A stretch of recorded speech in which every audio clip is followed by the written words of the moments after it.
My name is Second One 814, and this will be my review of Bad Times at the El Royale. Yes, the new thriller movie. At least that's what it's being called.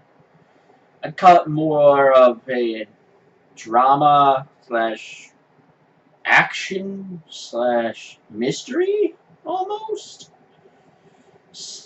I mean, a little hard to classify what exactly this movie is. But yeah, so I have to admit, the trailer was very misleading for this movie. It was because the trailer made it look like this was an action movie. I thought this was going to be some sort of. I almost thought this was actually going to be some sort of a Tarantino type movie. But Quentin Tarantino did not direct this movie. But I will say, I did enjoy this movie. So, what's the plot? Well, plot is a little hard to describe. It's basically, I mean, in a nutshell, it's basically a bunch of people who end up at a hotel called the El Royale. And then a bunch of shit goes down. That's kind of the plot in a nutshell. However, it's a little more complicated, so I'm going to do my best to explain it. So, basically, the way it works is that essentially there is you have people like an FBI agent in disguise, this is a salesman, and a bank robber in disguise as a priest. He's a down on her luck singer, or a desk boy who is retired military, and then there's a cult. And if that's confusing enough I should say, if that's not confusing enough for you, well, it's better. I'm going to try to do my best here. So, kicking off, basically, it starts out kind of slow, though, as we see all our as we basically get introduced to all our characters. It does start off slow, as it basically has to introduce all the characters. But eventually, once we find out who all our well, I should say most of our characters are, things get pretty damn. It starts to move pretty fast. And it's not too fast, but it does pick up the pace. So essentially, we have two sisters. There's one who is taking her younger sister away from a cult because the cult leader was getting a little too friendly, had gotten too friendly with her sister. An FBI agent investigating an agent who was investigating a case we never really get told about. We never really get. Or I should say, I guess we never really get told about the case. Those are the two who have a major interaction first, as the FBI. Well, basically, the hotel we learn pretty early on is essentially a hotel where people with one-way with especially mirrors that so you can be spied on.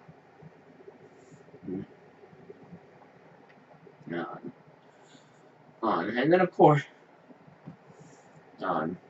so obviously the first reaction is with the FBI agent in disguise, and of course and the two sisters. But so that's the FBI agent discovers that hotel secret and thinks that the thinks that there's a kidnapping, and tries to interfere, and gets himself blown away. Hey.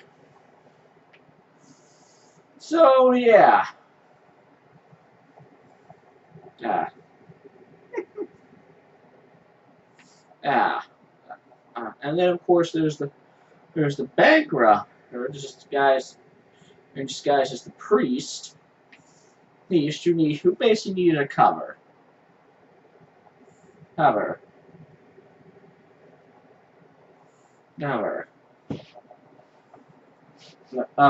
Because, well, yeah. And then, of course, there's the interaction between the first interaction he has is with the down on her luck singer, who he tries to drug, and then promptly, and then and the singer who promptly he smashes a wine bottle over his head. And so things just kind of gonna go from there.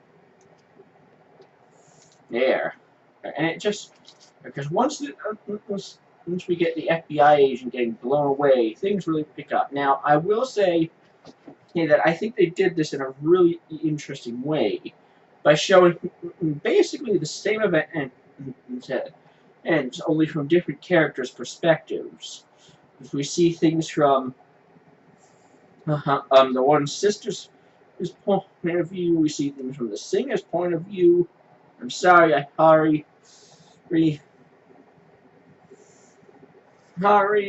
don't remember the names. Sorry. Right, but anyways, so yeah, and it's done really, really interestingly. Me.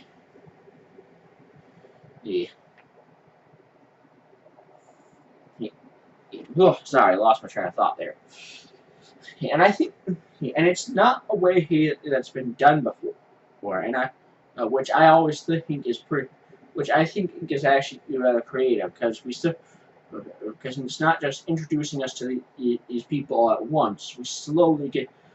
It does tell us each of their backstories, but the thing that interests us to their backstory is at relevant points in the movie. Like for example, we have the desk clerk who is desperate to have the priest who is desperate to have the so-called priest let him repent for his sins because he's based in the military and he's the person who sets up and records people at the hotel. All,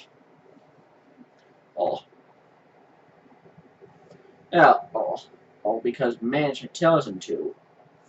And then, of course, there's also the singer, who is basically, like I said, and she's come because she's basically a down her luck singer who's performing, and she's singing at the Royale because, well, it's just cheaper to stay out of town than in the city. And then there's there's a bank robber who I'll get to later. And then we got, well, actually not. Oh, let me tell it. Bank robber who over a decade prior to the event of the film robbed an armored car that went bad, and then his brother hid the money at the hotel and got his ass shot. Well, and ended up getting killed. So he's coming to retrieve the money that his brother left at the hotel. And then of course we have the sisters, who turns out, like I said earlier, the older sister they're played by a Dakota Johnson, who has taken her younger sister, Rose. Emily and Rose are the only real two names I remember, so sorry. But because it turns out the cult leader, the leader of the cult that they had joined, had been getting a little too friendly with Emily's younger sister. Esther, of course, Rose, because she's basically been brainwashed by this cult leader, ends up calling him, and he and his cult come to stock out the El Royale. And trust me, this is a guy who who likes to gamble. Well, I shouldn't say that, but he ties everybody up and plays a game of how should we say it, Russian roulette. And basically it makes for a very exciting climax because the Russian roulette is essentially the climax of the movie. So and well, I mean, that's pretty much the movie. I mean, I could describe. I can't really describe the without basically going into every single detail of the movie, but that's basically it. Other than that, there's not really much else to say about this movie. Other than that, I think it was actually a pretty damn good film.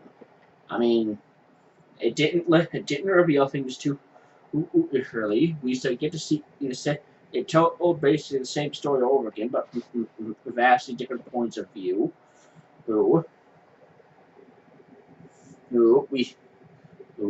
story itself was interesting, was definitely an interesting one, and the whole and the fun and the climax of the film was actually pretty damn good.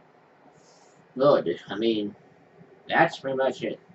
And so, what would I give? And so, time for the rating. And so, for this, for this film, I'm going to rate this film an 8 out of 10. And simply, and because I am deducting a few points because the trailer was completely misleading. And before I wrap things up, I just want to say with the trailer that basically it was essentially Dakota Johnson who made me kind of want to go see this movie. Surprisingly, her role is totally different from what the trailer made it look like. I mean, everybody's role is kind of different from what the trailer made it look like. But she was the one who really got me interested. So well done with that. But yeah, the trailer really did not do this film justice. Maybe that's why there were only a few people in the theater when I went to see it. I think when I went to see it, there was maybe 10, maybe 12 people in the room there, including me, tops. So yeah. But anyway, so would I recommend going to see this movie? Actually, yeah, I would say definitely go see it.